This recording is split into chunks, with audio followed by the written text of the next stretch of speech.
మనల్ని హెచ్చరించిన అనేక సార్లు నా సన్నిధికి రా, కూర్చో అని, నన్ను స్తుతించు, నీవెక్కడా, నీ కృతజ్ఞత ఎక్కడా, నీ మనసు ఎక్కడా, నీ ఇచ్చిన ఆయుష్ ఆశీస్సులు ఎక్కడ దుర్వినియోగం చేస్తున్నావు? ఒక్కరోజైనా దేవానికి స్తోత్రం అని పలికావా? ఇచ్చిన పాడి పంటను బట్టి, ఇచ్చిన పశువులను బట్టి, ఇచ్చిన ఆరోగ్యం బట్టి, ఇచ్చిన భద్రతను బట్టి ఏనాడైనా దేవా స్తోత్రం అని పలికావని గంట కొట్టిన ప్రతిసారి, వాక్యం ఉంచిన ప్రతిసారి, పాట వినిచిన ప్రతిసారి, వాక్యం వింటున్న ప్రతిసారి దేవుని అనేక సార్లు గద్దించాను. ఆ 9 మంది వలె నువ్వెన్ను చూపావో ఒకసారి పరిశీలన చేసుకో. నువ్వు విన్నట్టుగా ఉన్నావేమో, ఇది నాకు కాదులే, ఇప్పుడు కాదులే, నాకు కాదులని నీవు నీ మనసును, నీ హృదయాన్ని కఠినం చేసుకుని వెళ్ళావో ఆత్మ పరిశీలన చేసుకో. సంవత్సరాల తరబడి దేవుని సన్నిధి లేకుండా, దేవుని యొక్క నడిపింపు లేకుండా, దేవుడు చేసే మేలులకు కృతజ్ఞతలు చెల్లించకుండా నీ జీవితంలో ఎన్నో రోజులు, ఎన్నో సంవత్సరాలు దాటిపోయాయి.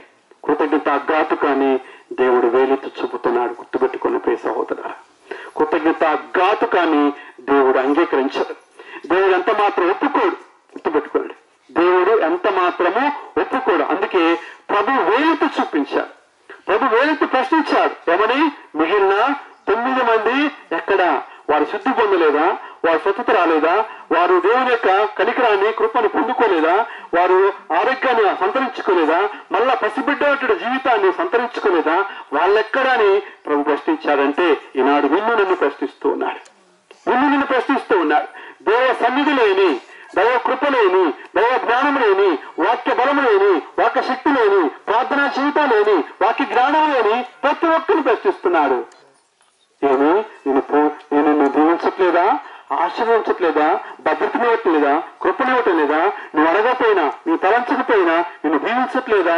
ఎందుకు ఏనాడు కూడా నాకు ఒక్కసారైనా స్తోత్రము దేవాని, వందనమని చెప్పలేదని ఈనాడు అడగబోతున్నాడు ప్రతి ఒక్కరిని. ప్రభు సన్నిధికి రానటువంటి వారిని, ముఖ్యంగా ప్రభువు స్మరించినటువంటి వారిని, ప్రభు చెంత మోకరించినటువంటి వారిని, ఆయనకు ఊడిగం చేయనటువంటి వారిని, ఆయనకు పనబెళ్ళినటువంటి వారిని దేవుడు ప్రశ్నిస్తూ ఉన్నాడు. ఆనాడు 9 మంది అడిగాడు. వారికి దేవ సన్నిధి లేనటువంటి వారికి పెద్ద తేడా ఏమి లేదు. ఇక్కడ ఏమి తేడా లేదు, విషమంతైనా తేడా లేదు. ఆరోగ్యం సంపాదించుకున్నారు, దేవుని కృపను పొందుకున్నారు, మనసులో కానీ హృదయంలో కానీ విషమంతైనా తలంచలేదు. అదృష్టం అనుకున్నారు. ఈ జీవితంలో ఎవరు అదృష్టం అనుకుంటారంటే దేవునికి భయపడినటువంటి వారు, వాక్యమైనటువంటి వారు, దేవునికి లోబడినటువంటి వారు ఏమనుకుంటారు? అదృష్టం అంటారు. ఏదైనా ప్రమాదం తప్పగలే ఏదైనా అదృష్టం బాగుంది అంటారు. కానీ దేవునికి లోబడేవాడు, వాక్యమైనటువంటి వాడు, దేవుని కృపకు అన్నిటినీ సమర్పించేవాడు ఏమంటాడు?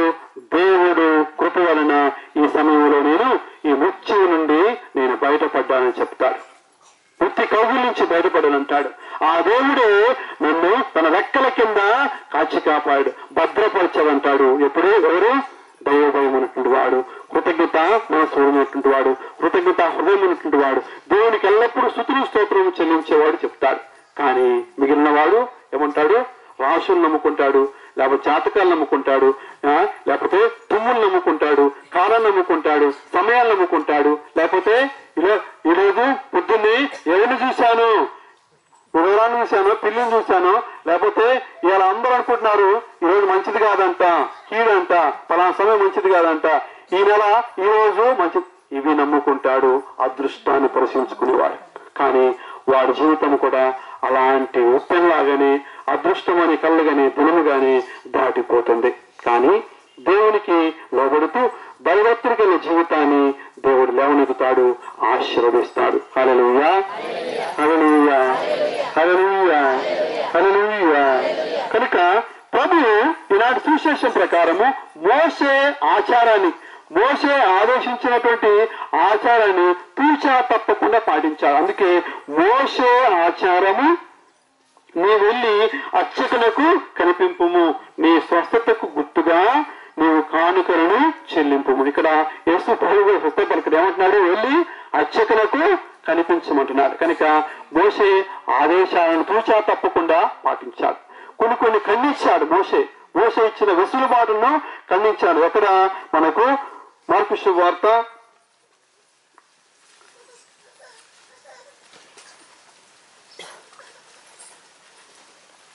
అధ్యాయంలో మనం చదివినట్లయితే మోషే ఇచ్చినటువంటి వెసులుబాటును ప్రభువు ఖండించాడు.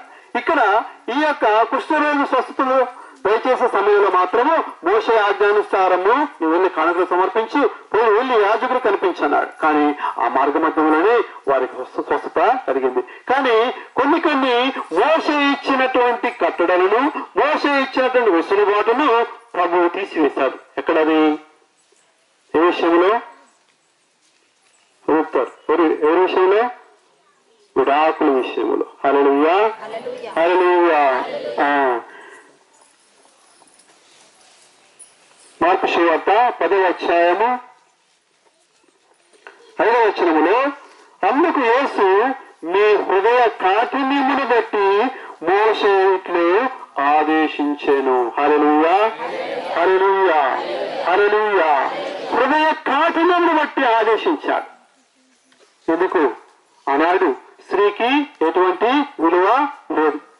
జంతువుల కంటే హీనముగా, పశువుల కంటే హీనముగా వారికంటూ బ్రతుకు లేదు. అందుకే సువార్తలో మనం చదువుతాం, యేసు ప్రభు అద్భుతం చేసినప్పుడు, 5 రొట్టెలు 2 చేపలు అద్భుతం చేసినప్పుడు సువార్తకారుడు ఏం రాశాడు? దాదాపు రమారమి 5,000 మంది పురుషులు ఉండేవి. ఆ సువార్తకుడు మనసులో కూడా స్త్రీలు లేరు. ఎందుకంటే ఆ యొక్క ఆచారం, ఆ నడవడిక అలా వచ్చింది కాబట్టి. హల్లెలూయా, హల్లెలూయా, హల్లెలూయా. రమారమి 5,000 మంది పురుషులు ఉండి అంటున్నాను. హృదయ కాఠిన్యమును బట్టి మోషే ఆదేశించను. కానీ దేవుని యొక్క సంకల్పము ఇది కాదు. ఏమిటది? విడాకుల పత్రమును